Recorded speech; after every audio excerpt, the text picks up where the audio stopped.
आप सभी दर्शकों को प्यार भरा नमस्कार। मैं हूं योगेश कुमार और आप देख रहे हैं संसार समाचार। आइए अब सीधे रुख करते हैं देश और दुनिया की बड़ी खबरों की तरफ। सबसे पहले क्षेत्रीय खबरों पर नजर। दिल्ली से बड़ी खबर है। सरकार ने दिल्ली मास्टर प्लान 2047 का अनावरण कर दिया है। राजधानी के भविष्य के विकास, इंफ्रास्ट्रक्चर और शहरी विस्तार को लेकर इस प्लान को अहम माना जा रहा है। झारखंड से भी बड़ी खबर सामने आई है। झारखंड हाईकोर्ट ने 11वीं से 13वीं जेपीएससी सिविल सेवा परीक्षा और फूड सेफ्टी ऑफिसर भर्ती के जरिए हुई नियुक्तियों को रद्द करने के राज्य सरकार के फैसले पर अगले आदेश तक रोक लगा दी है। अब चलते हैं तमिलनाडु के महाबलीपुरम, जहां गृह मंत्री अमित शाह की अध्यक्षता में 31वीं दक्षिण क्षेत्रीय परिषद की बैठक हुई। बैठक में दक्षिणी राज्यों से जुड़े कई अहम मुद्दों पर चर्चा हुई। तमिलनाडु विधानसभा में उच्च शिक्षा मंत्री पी विश्वनाथन ने साफ किया कि राज्य सरकार का छात्रों और युवाओं के कानूनी अधिकारों को रोकने का कोई इरादा नहीं है। जम्मू जिले के खेरी गांव में जमीन धंसने की घटना से हड़कंप मच गया है। करीब 12 मकान प्रभावित हुए हैं। प्रशासन की ओर से स्थिति पर नजर रखी जा रही है। पश्चिम बंगाल में मादक पदार्थों की तस्करी पर शिकंजा कसने की तैयारी है। राज्य मंत्रिमंडल ने एंटी नारकोटिक्स टास्क फोर्स के गठन को मंजूरी दे दी है। वहीं तृणमूल कांग्रेस सांसद महुआ मोइत्रा के खिलाफ कथित आपत्तिजनक टिप्पणियों और अदालत के आदेश का पालन नहीं करने के आरोपों में गिरफ्तारी वारंट जारी किए जाने की खबर है। अब बात देश की बड़ी खबरों की। जल शक्ति मंत्रालय ने Sujalam Bharat digital public infrastructure के तहत डेटा शेयरिंग और हितधारकों तक पहुंच को लेकर नई नीति जारी की है। दिल्ली से जुड़ी एक अहम खबर और है। सुप्रीम कोर्ट ने छात्रों पर बल प्रयोग और पुलिस के खिलाफ हिंसा के आरोपों की जांच के लिए 5 सदस्यीय समिति गठित की है। दिल्ली की मुख्यमंत्री रेखा गुप्ता ने मोती नगर में जन कौशल केंद्र और स्वयं स्वास्थ्य केंद्र का उद्घाटन किया। विज्ञान और प्रौद्योगिकी मंत्री डॉक्टर जितेंद्र सिंह ने कहा है कि पिछले 12 वर्षों में पूर्वोत्तर भारत में आया बदलाव केंद्र सरकार के विकास केंद्रीय दृष्टिकोण का महत्वपूर्ण परिणाम है।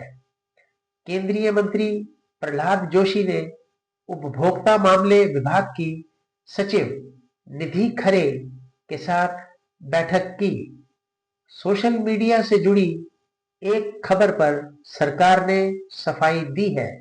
सरकार ने उस रिपोर्ट का खंडन किया है जिसमें दावा किया गया था कि 3 घंटे के भीतर कंटेंट हटाने के अनिवार्य नियम के चलते मेटा ने कंटेंट ब्लॉकिंग को ऑटोमेट कर दिया है और दिल्ली प्रदर्शनों के दौरान कंटेंट ब्लॉकिंग में भारी बढ़ोतरी हुई। स्वास्थ्य और परिवार कल्याण विभाग के मिशन कर्मयोगी डेवलपमेंट ऑफिसर्स यानी एमडीओ के लिए 2 दिवसीय राष्ट्रीय सम्मेलन की शुरुआत आज नई दिल्ली में हुई। सुप्रीम कोर्ट ने एक अहम फैसले में कहा है कि 1978 के ऐतिहासिक बेंगलुरु जल आपूर्ति फैसले में उद्योग की दी गई व्यापक परिभाषा ही औद्योगिक विवाद अधिनियम 1947 के तहत सही व्याख्या है। वाणिज्य विभाग के अपर सचिव यशवीर सिंह ने कहा कि भारत के निर्यात में आगे की प्रगति के लिए एफटीए का प्रभावी इस्तेमाल, पीएलआई योजनाएं, घरेलू सप्लाई चेन और नए बाजारों तक पहुंच बेहद महत्वपूर्ण है। गृह मंत्री अमित शाह ने कांग्रेस कार्य समिति के वंदे मातरम के केवल 2 छंद गाने के फैसले की आलोचना की है। सड़क परिवहन एवं राजमार्ग राज्य मंत्री हर्ष मल्होत्रा ने एक पेड़ मां के नाम अभियान के तहत पौधारोपण किया। दिल्ली एयरपोर्ट से बड़ी खबर, सीआईएसएफ ने इंदिरा गांधी अंतरराष्ट्रीय हवाई अड्डे पर 68 लाख रुपए से ज्यादा की नकदी बरामद की है। प्रधानमंत्री नरेंद्र मोदी और उपराष्ट्रपति सीपी राधाकृष्णन ने पूर्व प्रधानमंत्री राजीव गांधी की जयंती पर उन्हें श्रद्धांजलि अर्पित की। केंद्रीय मंत्रिमंडल ने आज 5 परियोजनाओं को मंजूरी दी है। इनमें 4 रेलवे परियोजनाएं और 1 राजमार्ग परियोजना शामिल है। पूर्वी रेलवे ने अगले 4 से 5 वर्षों में क्षेत्र की क्षमता बढ़ाने के लिए करीब 12,000 करोड़ रुपए के निवेश की योजना तैयार की है। शिक्षा मंत्रालय ने युवा संगम के 7वें चरण के लिए ऑनलाइन रजिस्ट्रेशन की अंतिम तारीख बढ़ाकर 31 अगस्त कर दी है। और ब्रिक्स से जुड़ी बड़ी खबर, प्रधानमंत्री नरेंद्र मोदी ने कहा है कि भारत अपनी ब्रिक्स अध्यक्षता के दौरान जन केंद्रित जलवायु कार्यवाही के जरिए सतत विकास को बढ़ावा दे रहा है। अब रुख करते हैं अंतर्राष्ट्रीय खबरों का। तमिलनाडु के मछुआरों से जुड़ी बड़ी खबर है। राज्य के लोक निर्माण विभाग मंत्री आधव अर्जुन ने कहा है कि सऊदी अरब के पास समुद्र में हुई गोलीबारी में मारे गए एक मछुआरे का पार्थिव शरीर और घायल 3 मछुआरों को वापस लाने के लिए राज्य सरकार विदेश मंत्रालय के संपर्क में है। कोलंबिया ने 10 अगस्त के भूकंप से प्रभावित क्षेत्रों में 30 दिनों के आर्थिक, सामाजिक और पारिस्थितिक आपातकाल की घोषणा की है। उपराष्ट्रपति सीपी राधाकृष्णन ने मसूरी में आईएएस प्रशिक्षु अधिकारियों के प्रशिक्षण समापन समारोह को संबोधित किया। भारत और नेपाल के बीच सीमा प्रबंधन को लेकर चौथी संयुक्त कार्य समूह की बैठक देहरादून में शुरू हो गई है। 2 दिन की इस बैठक में सीमा सुरक्षा, इंफ्रास्ट्रक्चर और आपसी हित से जुड़े मुद्दों पर चर्चा हो रही है। भारत और जापान के बीच नई दिल्ली में रक्षा मंत्रियों की अहम बैठक हुई। रक्षा मंत्री राजनाथ सिंह और जापान के रक्षा मंत्री शिंजीरो काइजुमी ने बैठक की सह अध्यक्षता की। समुद्री सुरक्षा, मेक इन इंडिया के तहत रक्षा तकनीक और रणनीतिक सहयोग पर चर्चा हुई।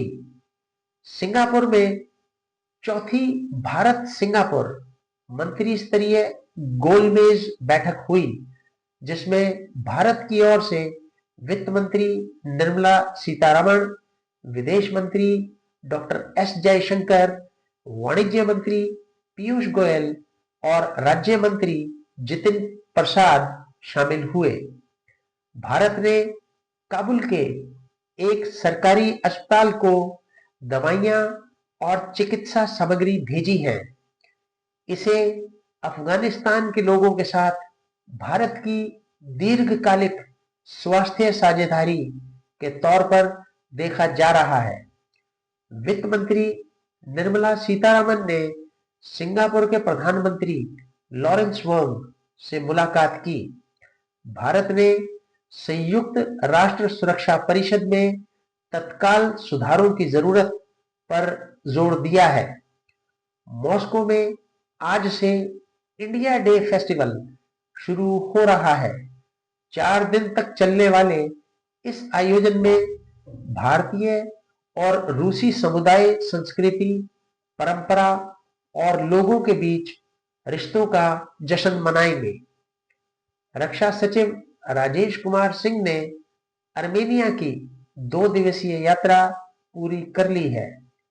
बांग्लादेश से खबर है कि बीएनपी के वरिष्ठ नेता मिर्जा फखरुल इस्लाम आलमगीर को देश का 23वां राष्ट्रपति चुने जाने की खबर है।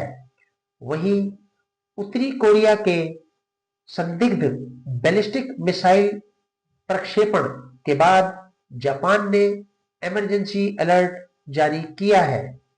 यूक्रेन युद्ध से जुड़ी बड़ी खबर। रूस ने कल रात यूक्रेन की राजधानी कीव पर मिसाइल हमला किया। और अमेरिका ईरान तनाव पर भी बड़ी खबर। अमेरिकी राष्ट्रपति डोनाल्ड ट्रंप ने ईरान के खिलाफ नए आर्थिक युद्ध की घोषणा की है। ट्रंप ने सोशल मीडिया पोस्ट में कहा कि ईरान को अमेरिका के साथ समझौते के कई मौके दिए गए, लेकिन वह विफल रहा। अब खेलों की खबर। नई दिल्ली में चल रही BWF बैडमिंटन विश्व चैंपियनशिप में भारत की त्रिशा जॉली और गायत्री गोपीचंद ने शानदार प्रदर्शन करते हुए महिला डबल्स के क्वार्टर फाइनल में जगह बना ली है। अब मौसम का हाल। केरल के सभी तटीय जिलों में आज रेड अलर्ट जारी किया गया है। ऊंची लहरों और समुद्र के जल स्तर में बढ़ोतरी की चेतावनी भी दी गई है। महाराष्ट्र में इस साल 1 जून से 20 अगस्त के बीच औसत बारिश की करीब 92% बारिश दर्ज की गई है। उत्तरी उड़ीसा के कई जिलों में बाढ़ की स्थिति अभी भी गंभीर बनी हुई है। भद्रक, केंद्रापड़ा, बालासोर, मयूरभंज और केओंझार में बारिश कम होने के बावजूद जल भराव की स्थिति बनी हुई है। वहीं छत्तीसगढ़ और पूर्वी मध्य प्रदेश में मूसलाधार बारिश का ऑरेंज अलर्ट जारी किया गया है। फिलहाल आज की खबरों में बस इतना ही। देश और दुनिया की हर बड़ी खबर के लिए बने रहिए हमारे YouTube चैनल संसार समाचार के साथ। जय हिंद, जय भारत।